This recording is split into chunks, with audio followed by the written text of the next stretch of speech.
Hi అండి, welcome to Vara village vlogs అండి. బాగున్నారా అండి? మేము బాగున్నామండి. ఇదిగోండి ఈరోజు నువ్వులు పండించుకుంటాం కదండి, తయారు చేసుకునే విధానం చూద్దామండి. ఇదిగోండి చాట్లో తీసుకొని ముందు చెరుక్కోవాలండి. చెరిగేసి అవన్నీ తట్టడుచుకోవాలండి. తట్టడిచినాక మళ్ళా అదంతా పడుతుందండి, ఒక సంచి పరుచుకొని చేసుకోవాలండి. అదంతా పొట్టు పడుతుంది కదండి, అదంతా అట్ట పైకి లేపేయాలండి.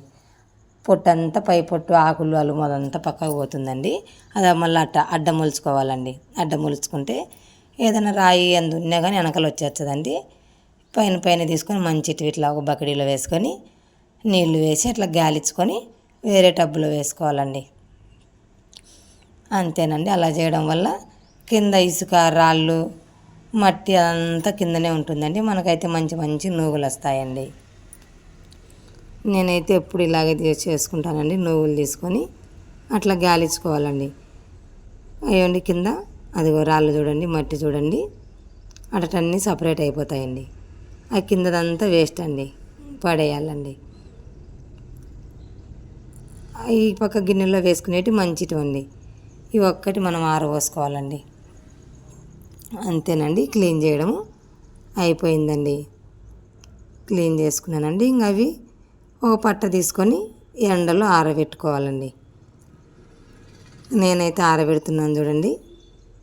అంతేనండి, అట్లా ఆరబెట్టుకోవాలండి. పతలాగా ఆరబెట్టుకుంటే ఎండిపోతాయండి. రేపు మళ్ళీ నువ్వు పిండి చేసుకోవచ్చండి. మా ఊర్లో వాన తగ్గిపోయిందండి. ఎండ కాస్తుంటే నేను నువ్వు పిండి అన్న చేద్దామని నువ్వులైతే క్లీన్ చేస్తున్నానండి. అంతేనండి, సులభం అండి. పండిన నువ్వులను తయారు చేసుకుంటే మనమే నువ్వు పిండి బాగా చేసుకోవచ్చండి. రాళ్ళు రప్పలు లేకుండా. బయట కొనాలంటే చాలా వేస్తారండి వాళ్ళ రేటు. 1/4 కేజీను 60 అంటండి. ఏమంత రేటు పెట్టినండి. మనం పండిన నువ్వులు మనమే తయారు చేసుకుంటే బాగా సింపుల్ అండి. అంతేనండి. మా ఛానల్ కొత్తగా చూస్తున్న వాళ్ళు సబ్స్క్రైబ్ చేయండి, లైక్ చేయండి. లైక్ చేసిన వాళ్ళకు, సబ్స్క్రైబ్ చేసిన వాళ్ళకు థ్యాంక్స్ అండి. ఉంటామండి.